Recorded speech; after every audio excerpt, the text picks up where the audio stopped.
जय हिंद दोस्तों, आज के इस वीडियो में हम देखेंगे साझेदारी यानी कि पार्टनरशिप का एक क्वेश्चन जो कि बहुत ही इंपॉर्टेंट है और हर एक कंपटीशन में इस तरह का क्वेश्चन जरूर आता है और इस तरह क्वेश्चन को बहुत ही कम समय में बनाया जा सकता है। आइए देखते हैं कैसे। पहले क्वेश्चन को एक बार अच्छी तरह से आपको समझना है। आप एक बार क्वेश्चन को समझ लिए तो समझ जाइए, आराम से फिर क्वेश्चन बन जाएगा। आइए समझते हैं क्वेश्चन क्या कह रहा है कि अशोक ने एक व्यापार 25,000 रुपये में शुरू किया, फिर 3 माह बाद विनोद 30,000 रुपये पूंजी के साथ उसी व्यापार में शामिल हुआ।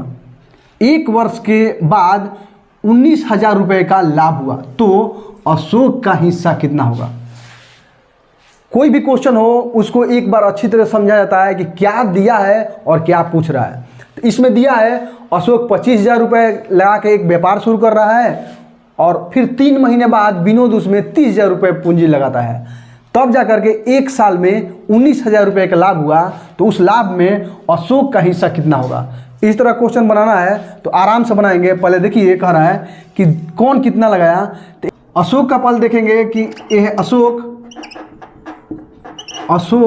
उसके बाद एक है विनोद, दोनों पर देखेंगे कितना दोनों अमाउंट अपना लगा रहे हैं। तो अशोक जो है 25,000 रुपये लगाया, 25,000 रुपये लगाया, लेकिन कितना, 1 साल के लिए। क्यों कि 1 साल में लाभ कैलकुलेट हो रहा है, तो अशोक 1 साल के लिए काम किया। अशोक कितना, 1 साल मतलब 12 महीने तक काम किया। ये अनुपात है, क्योंकि इस तरह का क्वेश्चन जो है अनुपात में ही बनता है। फिर विनोद का हिस्सेदारी कितना है, 30,000 रुपये। विनोद 30,000 रुपये लगाता है, 30,000 रुपये लगाता है, लेकिन कितने महीने की लगाता है, करा के 3 महीने बाद जो है विनोद इसमें शामिल हुआ। तो अशोक जब 12 महीने लगाता है तो विनोद 3 महीने बाद लगाया, मतलब कितने महीने तक काम किया विनोद, 9 महीना तक काम किया। तो अब इन दोनों का जो अनुपातिक है कैलकुलेट करेंगे और अनुपात में जो हिस्सा आएगा, जितना जिसका अनुपात बनेगा उसके अनुसार उसका उतना लाभ बनेगा। तो देखिए अनुपात का मतलब बट्टा में होता है, तो यहीं पे आपको बट्टा में करके कटाइए या यहीं पे कटा लीजिए। तो देखिए ये 3 जीरो से कटा देंगे, इसका 3 जीरो खत्म हो जाएगा। अब और कटाएंगे तो 5 कटाइए, ये हो गया 25 और 5 छके 30, ये हो गया। अब 6 से कटाएंगे तो ये 6 दूनी के 12, अब नहीं कटेगा तो ये कितना हो जाएगा, 5 दूनी के 10, आई अनुपात 9। यानी कि अशोक का 10 भाग हिस्सा हुआ उस लाभ में, तो विनोद का उसका कितना हो जाएगा, 9 भाग लाभ हो गया। लेकिन एक कुल भाग कितना हो जाएगा आपको, 10 भाग अशोक का, 9 भाग विनोद का, तो कुल भाग कितना हो जाएगा, 19 भाग हो जाएगा। 19 भाग हो रहा है ना। अब 19 भाग कुल है और उसी में कुल लाभ कितना हो रहा है, 19,000 रुपये। तो जिसका जितना हिस्सा है उतना लाभ हो जाएगा। तो 19 भाग जब कुल है तो 1 भाग कितना हो जाएगा, 1 भाग बराबर कितना हो जाएगा, तो 19,000 और बटे 19, ये 1 भाग का हो गया आपको।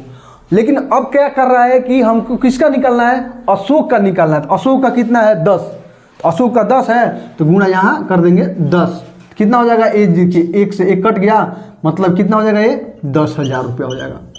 गुणा करेंगे तो यही आपका जो है आंसर हो जाएगा 10,000। ये अशोक के लिए होगा। अगर विनोद के लिए पूछता तो क्या करते हैं, 19,000 बटे 19 और गुणे 9, तब विनोद का हिस्सा हो जाता। इस तरह क्वेश्चन आप आसानी से इस तरह बना सकते हैं। आपको समझाने के लिए इतना बनाए हैं आराम से, ताकि आपको अच्छी तरह समझ में आ जाए। और आपने एक बार समझ लिया तो इस क्वेश्चन को, इस तरह क्वेश्चन को आप आसानी से बहुत ही कम समय में बना सकते हैं। आइए देखते हैं एक और क्वेश्चन है, मोहन और सोहन क्रमशः 12,000 रुपये तथा 9,000 रुपये लगाकर एक व्यापार प्रारंभ करते हैं। 3 महीने बाद 15,000 रुपये लगाकर रोहन भी उसी व्यापार में शामिल हो जाता है। यदि छमाही लाभ 9,500 रुपये हो तो इसमें रोहन का हिस्सा कितना होगा। पिछले क्वेश्चन में हमने देखा कि व्यापार में 2 लोग शामिल थे, लेकिन इस क्वेश्चन में 3 लोग शामिल है और तीनों का फिर कैसे हिस्सेदारी निकालेंगे, आइए देखते हैं। सबसे पहले हम देखेंगे क्या क्या दिया है, उसको मान लिख लेंगे, उसके बाद आसानी से बन जाएगा। देखिए कह रहा है कि मोहन जो है 12,000 रुपये लगाया है, यानी कितने लोग हैं, 3 लोग हैं। पहले तीनों का हिस्सा लिखेंगे। कौन है, एक मोहन है, उसके बाद सोहन है, उसके बाद रोहन है। ठीक है, ये 3 लोग हैं। लेकिन मोहन जो है 12,000 रुपये लगा रहा है। मोहन कितना लगा रहा है, 12,000 रुपये लगा रहा है। उसके बाद 9,000 रुपये कौन लगा रहा है, सोहन लगा रहा है। सोहन कितना लगा रहा है आपको, 9,000 रुपये सोहन लगाया। और रोहन कितना लगा रहा है? 15,000 रुपये। रोहन जो है 3 महीना बाद 15,000 रुपये लगा रहा है। रोहन कितना लगा रहा है? 15,000 रुपये लगा रहा है, ठीक है। लेकिन अब इस तरह क्वेश्चन निकालने के लिए सबसे पहले देखा जाता है कि लाभ कितने समय में हो रहा है, साल में हो रहा है, 2 साल में हो रहा है या 5 साल में हो रहा है। लेकिन यहाँ दे रहा 6 लाभ, मतलब कि 6 महीना तक के लिए एक काम चला उन लोगों का। तो 6 लाभ कितना हुआ? दिया है 9,500 रुपये। तब ये जो हम इन लोग का हिस्सा निकालेंगे 6 महीना पर निकालेंगे। मतलब मोहन जो 6 महीना तक लगाया अपना हिस्सा, 6 महीना तक लगाया, सोहन भी 6 महीने तक लगाया, लेकिन रोहन जो है 3 महीने बाद इसमें शामिल हुआ। यही आपको समझना है कि कितने महीने तक लाभ हो रहा है और कौन कितने महीने तक या कितने साल तक काम कर रहा है। 6 मतलब कि 6 महीने तक, ये दोनों 6 महीने तक काम किया, लेकिन रोहन 3 महीना बाद शामिल हो रहा है। 3 महीने बाद मतलब 6 महीने का काम ही है, 3 महीना बाद शामिल हुआ मतलब कि 3 महीना के लिए काम किया। बस आपको इसको कैलकुलेट करना है और जो भाग इनका जितना आएगा, जो जितना भाग लगाएगा उतना उनका लाभ होगा। अब देखिए इसका कैलकुलेट कीजिए। तीनों में 3 शामिल, बट्टा है मतलब कि बट्टा पर कटेगा, तीनों अनुपात के रूप में, तो तीनों को लगातार हम लोग कटा सकते हैं। देखिए 3 जीरो है तो 3 जीरो से 3 जीरो, सभी में 3 जीरो कटाएंगे, ठीक है, कट गया। अब सभी में कौन कटने वाला है? देखिए 3 से कट जाएगा, ये 3 दूनी के 6, 3 दूनी के 6 और तितली के 9, ये 3 कट गया, ठीक है।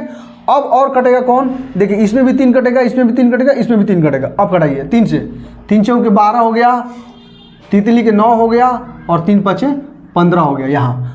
अब जो इसमें 2 से कटेगा, इसमें 2 से, लेकिन इसमें 2 से नहीं कटेगा, 5 से कटेगा, 5 इसमें नहीं कटेगा। तो अब क्या लिख देंगे? इसका भाग कितना बच गया?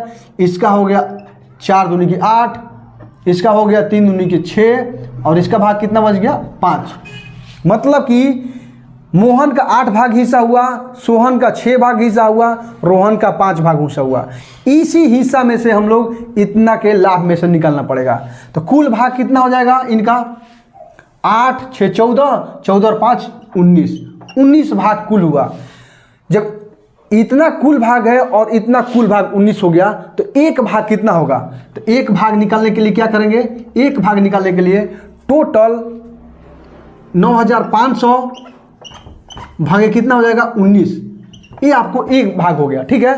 अब किसी का भी पूछ लेगा, अगर मोहन का पूछेगा तो 8 से इसमें गुणा कर देंगे, सोहन का पूछेगा तो 6 से इसमें गुणा कर देंगे और रोहन का पूछेगा तो 5 से इसमें गुणा कर देंगे। जो भी आपको पूछेगा उससे आपको गुणा कर लेना है। तो हमारा इस क्वेश्चन में क्या पूछ रहा है? रोहन का हिस्सा। तो रोहन का कितना है? 5 भाग, तो बस 5 से हमें यहाँ से गुणा कर लेना है। गुणा कीजिए, 19 5 95 हो गया। अब कर लीजिए कितना हो जाएगा? 50 25, कितना? 2 जीरो। यही आपका 2500 रुपया आंसर हो जाएगा। देखा आपने इस क्वेश्चन को हमने कितना जल्दी और आराम से बना दिया। हालांकि समझाने के लिए आपको इतना लेट हुआ है, लेकिन आप जब एक बार अच्छी तरह समझ जाएंगे तो इस तरह का क्वेश्चन को बनाने में कोई ज़्यादा टाइम नहीं लगेगा, बहुत ही कम समय में आप बना सकते हैं। बाकी वीडियो कैसा लगा दोस्तों कमेंट करके जरूर बताइएगा, और यदि वीडियो आपको अच्छा लगे तो हमारे चैनल को सब्सक्राइब करके इस वीडियो को अपने हर एक दोस्त और स्टडीज ग्रुप में, हर एक स्टडीज ग्रुप में शेयर जरूर करें। मिलते हैं फिर आपसे अगली वीडियो में, तब तक के लिए आप मस्त रहें, मन लगा के पढ़ते रहें। जय हिंद।